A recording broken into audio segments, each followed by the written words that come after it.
Guten Tag, willkommen, come on in. Welcome back to my channel, World War II Books Where to Start. I am your host, Admiral Alfred von Tirpitz, fresh back from the barbershop where I got my ridiculous beard chopped off at last. Everybody said it was a bad look, and I finally had to agree, sure was. So now I'm all pretty and stuff. Let's do some sea stories. I got 3 of them here for you today. We're going to start with a memoir from 1964, Convoy, Escort Commander by Sir Admiral Peter Gretton. Kind of gets a little difficult with the titles added onto them. This is an easy breezy, quick and dirty memoir. He was what the title says, a convoy escort commander, doing first just command of ship and later convoy escort group in the Atlantic run. Had some adventures. This is a memoir that's not really accessible, I guess, in a way, because he's kind of talking down to you from a high position. And he just kind of blows through all the difficulties. He doesn't really get into the nitty-gritty of how tough it was to maintain station on a convoy route, or how difficult it was even to keep your feet on the bridge with all the sweeping waves coming over and the nasty weather and how cold and bitter and he's sleep deprived. It was really just a brief recounting of his experiences. So there's not many personalities involved. It's just we did this, we did that. But the events are so dramatic, it does give it a bit of depth. So starting out just at the break of war, there's no deep background, or I went to Eton, or I was a orphan and then came up the hard way through the Navy. No, it just starts at the break of war, right into his not command. He started out as first officer, and he covers the Narvik operation at 40, where Britain and Germany were racing to take control of Norway first for the resources. And I wish he had gone into better detail here, because this is kind of interesting. He was involved in the action where the British destroyed 10 German destroyers inside a fjord in one day. But he makes pretty light of it. He says he actually couldn't remember much of it, and that's kind of disappointing, because it sounds like there's a really good yarn here, a really dramatic action going on here. He even mentions at one point he swept overboard when he was out on deck inspecting a depth charger, I think. Swept overboard by a wave, and the next wave brought him back on board. And he makes light of it like, no big deal. If it had broken the other way, I'd have been at sea and drowned. Yeah, quirk of fate. And there's a medical officer, I think, who was killed by some shrapnel going through the destroyer he was on. You only had one guy killed. It happened to be the MO, I think, and it was a bad break for him. So there's no really human feeling there. I don't know whether it's just the coarseness of the war and all the destruction he saw, or whether he just, being an uppity-up British officer, he just can't be bothered with trivial mortal details. I'm not sure, but he just definitely comes off as a stiff upper lip / arrogant bastard at times. It's just the way it is written. And from there, he gets his command of his own ship and goes on to be part of Operation Pedestal, which I'll cover again in more detail later, as one of the escorts for this crucial convoy going to Malta to keep Malta from starving.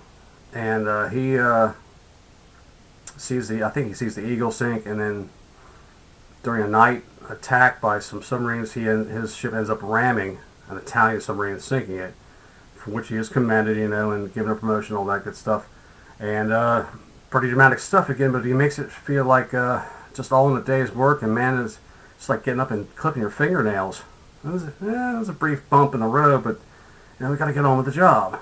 Okay. But I think his heart really lies in the stuff he did later in the war, and with the Atlantic convoys going east and west, and that's where his pride and joy is, shall we say. First as just a commander of a ship and an escort group, and then being promoted to escort group commander with responsible for the whole defensive screen. So that's where he really that's when it kind of slows down and goes into some better detail. Not superlative detail, not really making you feel like you're there with him on the bridge, but enough to give the book a little chunk, a little meat on the bones. So overall effect, I'd say 3 out of 5 stars. Deficiencies here, I got the electronic edition, and I can't show the cover because there's too much glare, but there are no photos in the electronic edition, and there are no track charts, no maps. So that's kind of a downgrade. That's probably the bargain basement edition effect there. I think maybe if you get an updated paperback edition, it would hopefully have at least a photo section. But if you pick it up for $1 electronically, it's not a bad deal. All right, then moving on to Beware Raiders by Bernard Edward from 2001. This is going to run to 224 pages total. Probably chop off 25 pages for notes and index and whatnot. This is a weird one. Beware Raiders. Okay, what we got here? Again, I have the electronic edition, so the glare won't allow me to show the cover too well. But it's kind of odd because the cover is of the German Admiral Hipper, a heavy cruiser. But the book is about Hipper and Penguin, which was a commerce raider, a disguised commerce raider. It's kind of like a dual approach to commerce raiding that the German Navy had to undertake, with both heavy surface units of the regular Kriegsmarine and the auxiliary cruisers out of desperation that were disguised as merchant ships and did the pirate thing.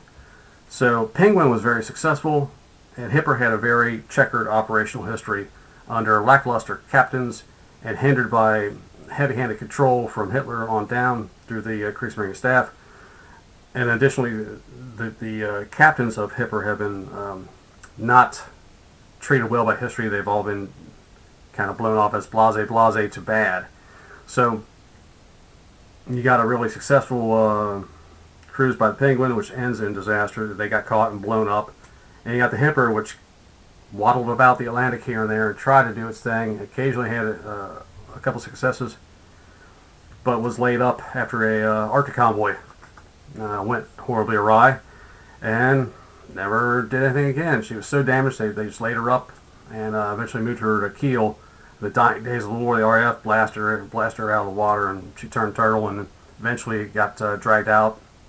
And I think made part of a big, long concrete pier. They just kind of poured the cement around her, I think, if I remember right.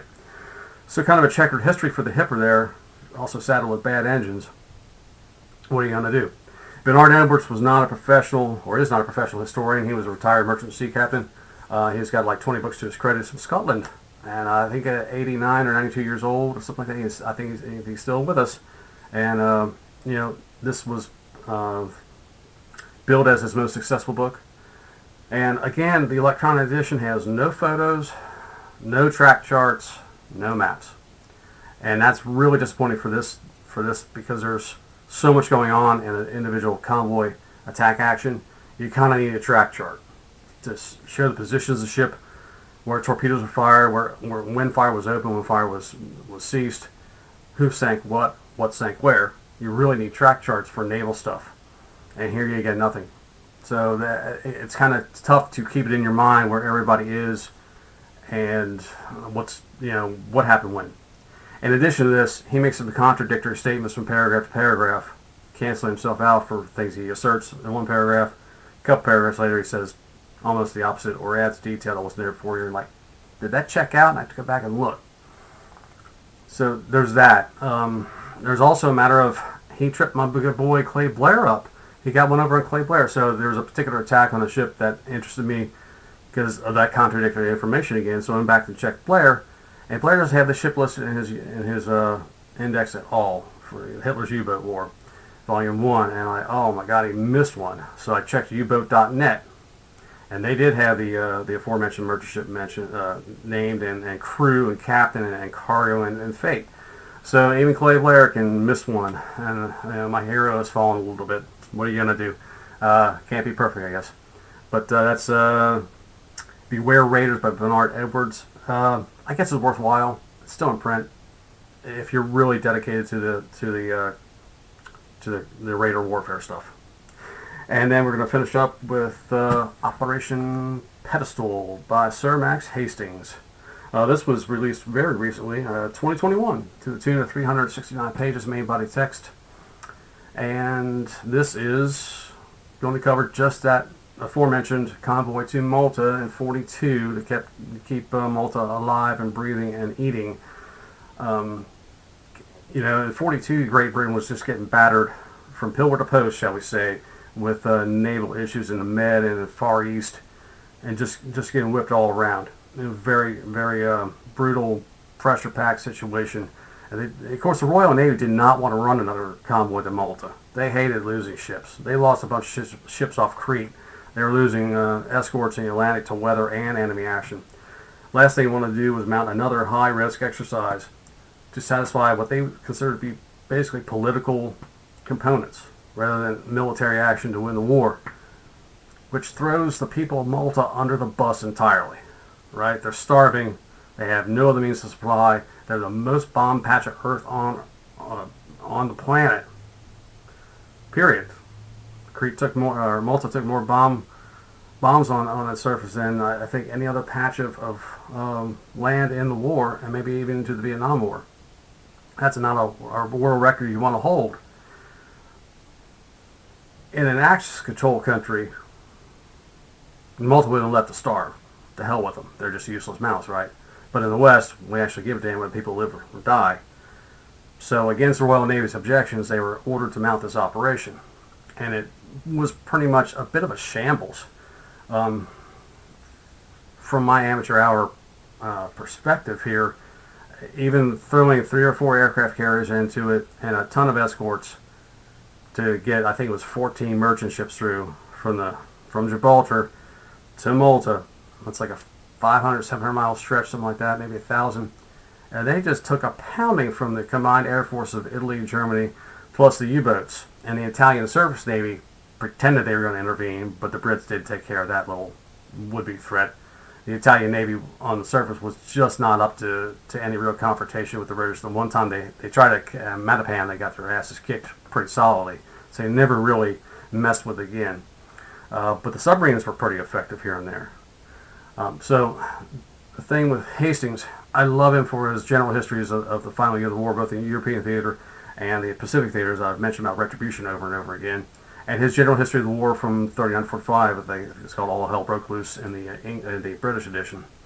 Good stuff. I mean, he's excellent in that stuff, especially the political back and forth and the little tiny stories of people that suffered and lived through the war. But here in the naval footing, I think he loses his touch a bit. I don't think he's quite up to the task. Even though this is a microcosm of the stuff he usually covers. It's a far smaller sphere and center of activities. But I don't think he has the grip for it, as he would say about Montgomery. He doesn't have the proper grip of the battlefield. So it's kind of a disappointment. I only give it 3 out of 5. Naval actions can be really messy and confusing because of the ships darting here and there, and when things happen, when they don't, and a lot of times night actions, people's memories get frayed by the confusion and the excitement and terror of what's going on, and not everything is accurately recorded in the bridge log either. So it gets to be a bit of a mess. I will say this is the best photo section I've seen in a World War II book in a long time. And there's 2 of them. There's 2 photo sections, and they're phenomenal. They're very well put together, and there's some great photos, not just a standard service pose, when you're first commissioned as an officer. No, there's some really good stuff in there, especially like the Eagle sinking and Peter Gretton's crew after they ran to sink that Italian submarine. They're all on deck, take a group picture, and they're all just happy as hell to survive, have done their part, and they're very proud of themselves. And that's a great photo. I wish it had been in the Convoy Escort Commander book. That would be the proper place for it. But I'm glad Hastings dug that out from files and found that it's phenomenal. So for that aspect, it's really good. It's not bad. I'm kind of MFing this thing because he's kind of fallen from my standards, but it's not a bad read. Pedestal's kind of important in that slice of the war to keep Malta going. It was another crucial demonstration that the Western navies control the oceans. And you're not going to win a global conflict if you can't control the seas. So it's just another demonstration over and over that you're going to lose. We're going to keep coming at you. We've got the production, we've got the men, we've got the machines. We're going to get you eventually. And hats off to Ohio, the great state of Ohio, because the ship that mattered the most, SS Ohio, a tanker, did arrive at Malta to save the fuel situation. Along with a few other merchant ships, but the Ohio was the only tanker to make it. It was the crucial one. They needed the gasoline for the Spitfires and Hurricanes that were defending against the enemy air forces and to run other essential services on the island. So the star of the hour is the SS Ohio, and I think they have a museum to the Operation Pedestal or the Ohio specifically on Malta, if I remember right. So I think Hastings mentioned something about that, some small tiny museum. But hats off to the state of Ohio. Good stuff there. All right.